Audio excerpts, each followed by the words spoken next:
I've had a lot of feedback in my drafts lately. Of course, I kind of put myself on blast. Of course, we go through and live stream drafts every single day. And every single day, I have people telling me, Mason, Chris Olave is not that guy. Why the hell are we drafting him in the second round? I mean, right now in underdog drafts, I consistently take Chris Olave at the end of round 2, and I'm taking him ahead of T. Higgins. I'm taking him ahead of Devonta Smith, wide receivers that I know a lot of people watching these videos would way rather have over Chris Olave. Well, I'm here to dive into exactly why Chris Olave is, one, disrespected by the fantasy football community, and you need to wrap your head around the fact that this is secretly an elite level wide receiver that is ready to explode in year 2. And then also, I'm here to ask that you go down there, drop a like on this video, subscribe to the channel if you play fantasy football. And of course, if you play fantasy football, you are going to love flockfantasy.com. Go join the flock, sign up to flockfantasy.com, get 30% off any subscription with promo code flock. And with promo code flock, you are going to get your fantasy football team broken down by yours truly in a podcast. You can get all my rankings there, get all of our premium content. There's so many people on the site, but I think that should be it. And let's go through and let's dive into Chris Olave. And before we get into what exactly he did his rookie season and how impressive it was, I first want to dive into why I think Chris Olave is a little disrespected in general. Because Olave didn't come out of school and be the wide receiver 1 undisputed for a national title team. He wasn't Jameson Williams in college, right? Chris Olave went to a very, very unique situation. Chris Olave went to the best wide receiver room in college football history. We know Ohio State, is just ridiculous with the wide receivers that they put into the NFL and pretty much with every player they put into the NFL. But if you look at Chris Olave at Ohio State, starting his freshman season, when generally you want to see elite level wide receivers break out, right? Like Amari Cooper breaks out his freshman year at Alabama. You have early career breakouts in college from guys like Julio Jones, AJ Green. And that's what you come to expect with those truly elite level players early on. Well, he didn't have the chance because he goes to Ohio State where you have a 22-year-old Terry McLaurin on the roster. You have Paris Campbell, who remember was a second round pick, who's 21 years old on the roster. So you're looking at Olave going, okay, yeah, as an 18-year-old true freshman, you're not going to be able to play over a 22-year-old Terry McLaurin, right? So we go to 2019 and you would think, okay, yeah, Terry McLaurin goes to the NFL. Paris Campbell goes to the NFL. You're going to have a massive Chris Olave breakout. Well, you have some other top-end talents on that roster. You have Garrett Wilson there alongside him, as well as Jameson Williams, wide receivers that people are extremely excited about. Right now in underdog drafts, people are taking Garrett Wilson in the late first, early second round. And if you're wanting to get in a fantasy football draft today, go sign up for Underdog Fantasy. Use promo code FLOCK and they'll match your first deposit dollar for dollar up to $100. It's available in damn near every single state. Best ball drafts, no time commitment at all during the season. Right now, I'm getting in a lot of Best Ball Mania drafts, $25 buy-in.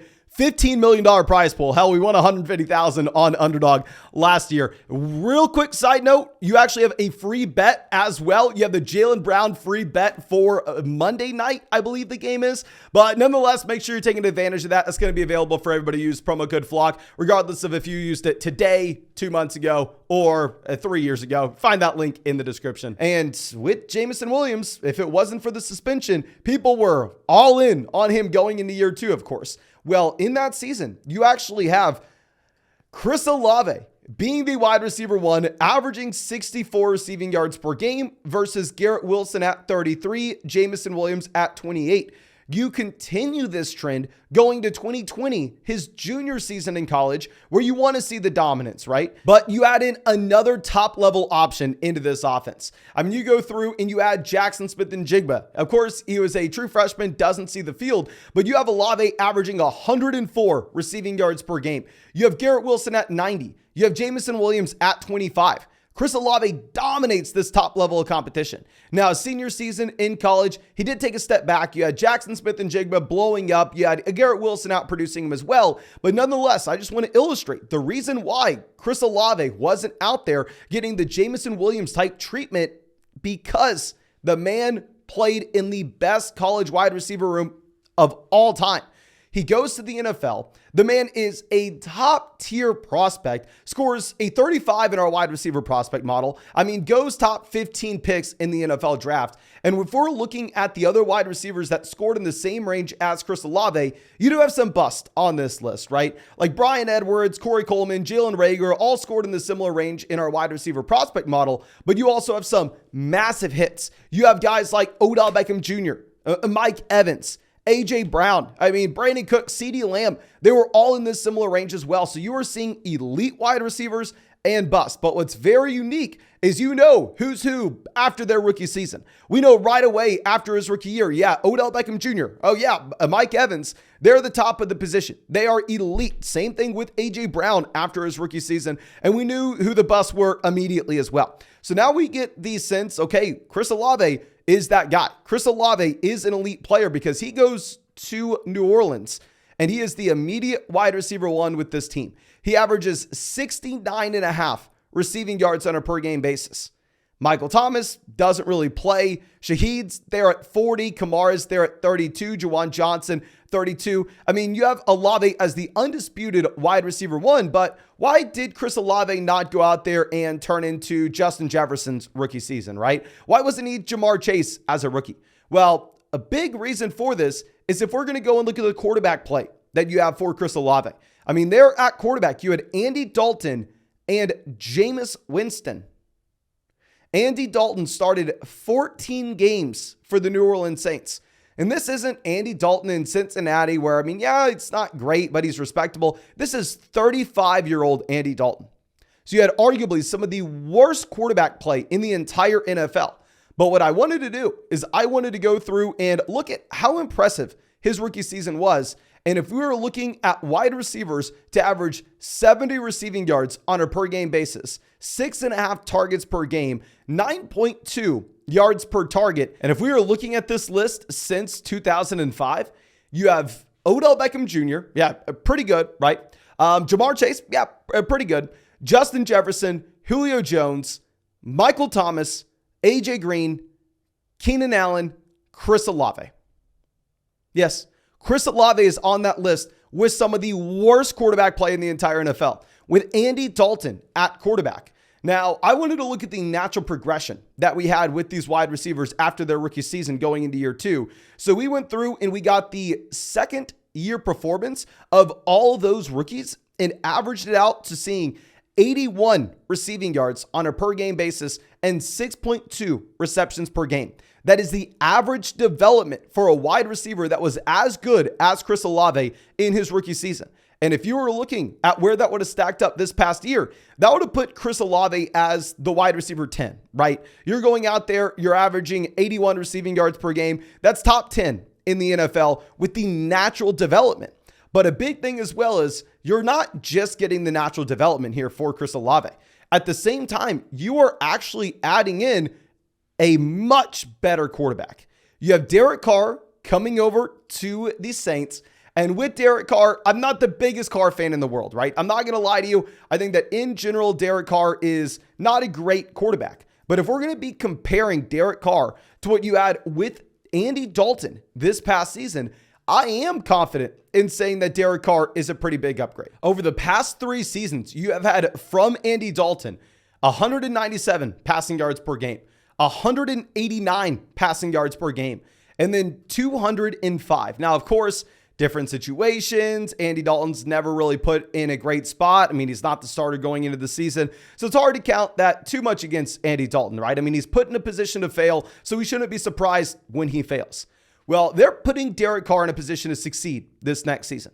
They're giving Derek Carr full reins. Clearly, they gave him all the money in the world. They know he's the starter this next year. He looks beefy as hell out there at OTAs. And if you're looking at Derek Carr historically, Derek Carr is a quarterback that goes out there and averages about 250 passing yards per game. Like I said, not great. If we're looking at his adjusted yards per pass attempt, it's about 7.1. So I'd say Derek Carr is an average NFL quarterback to possibly slightly below average. And of course, it'd be great if Chris Olave instead was getting the Garrett Wilson bump, right? Everybody's looking at Garrett Wilson with the New York Jets, getting Aaron Rodgers going over there and going, okay, yeah, we're ready to draft him as a wide receiver 1. Whereas Olave instead in underdog drafts, he's going off the board as the wide receiver 12. And if you are looking at that in comparison to some of the other guys, he's going directly behind Jalen Waddle, Amon-Ra St. Brown, Garrett Wilson, and directly ahead of Devonta Smith as well as T. Higgins. Now, the reason that I have found myself drafting a lot of Chris Olave is because generally when you're up on the clock in the late second round of these underdog drafts, what you're finding is you're finding Chris Olave, Devonta Smith, T. Higgins as the best wide receivers available to you. And the best running backs that are going to be available to you are going to be Tony Pollard, Derrick Henry, Josh Jacobs, Ramondre Stevenson, Breece Hall. But the reason I've been going with Chris Olave there in the late second is because if you're looking at that massive tier of running backs, very, very often will you get a running back that you're extremely excited about in the third round in these underdog drafts. The running backs with third round ADP include Derrick Henry, who is an ADP of 27, Josh Jacobs, ADP 27, Ramondre 28, Breece Hall 30. So I'm very comfortable with the running backs that I'm going to be able to draft in the third round there. Whereas if you look at the wide receivers, if you're in the late second and you're trying to pair up your early third round pick, there aren't going to be any wide receivers there that you like. Devonta Smith, T. Higgins, they generally go at the end of the second round as well. So you're not going to get them on the way back around with your third round selection. And if you wanted to reach on a wide receiver, there you'd be taking DK Metcalf, who has an ADP of 29, or Calvin Ridley, who has an ADP of 32. So in my mind, I would much prefer in these drafts to go through and get Chris Olave, who on average is on the trajectory to be the wide receiver 10 this next season with a minor quarterback upgrade.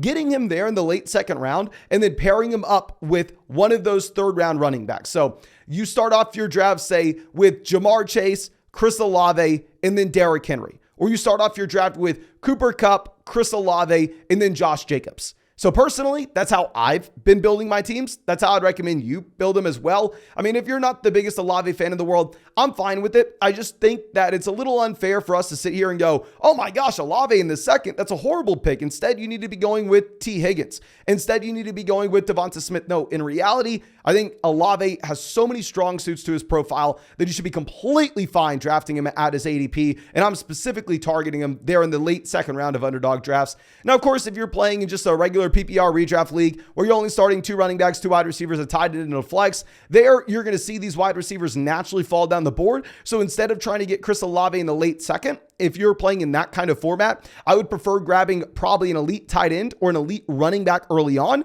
and then seeing the wide receiver values that we can get in the third, fourth round. It's just very difficult to do that on Underdog, of course. So say if you're in a traditional PPR redraft league that you can only start up to 3 wide receivers, there you're probably going to be targeting Chris Olave round 3.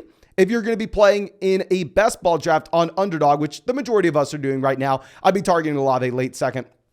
But I think that's all I have for you. Again, thank you so much for being a member of the flock and supporting the channel. Really hope you're able to get something from this. Really hope you're able to help you out in some way. And as always, drop that like, subscribe if you play fantasy football. And if you want to get our fantasy football rankings, you can do that on flockfantasy.com. Promo code FLOCK for 30% off any subscription. Or if you want to get our fantasy football rankings and hop in a fantasy football draft, and always go to the description, sign up for Underdog Fantasy, use promo code FLOCK, get a 100% deposit match, get my fantasy football rankings, a free trial to flockfantasy.com. And on top of that, you are going to have access to Underdog in like 90+% of states. You can see the map right here. But that's all I got for you. Thank you. Really appreciate you and really hope you have a great day.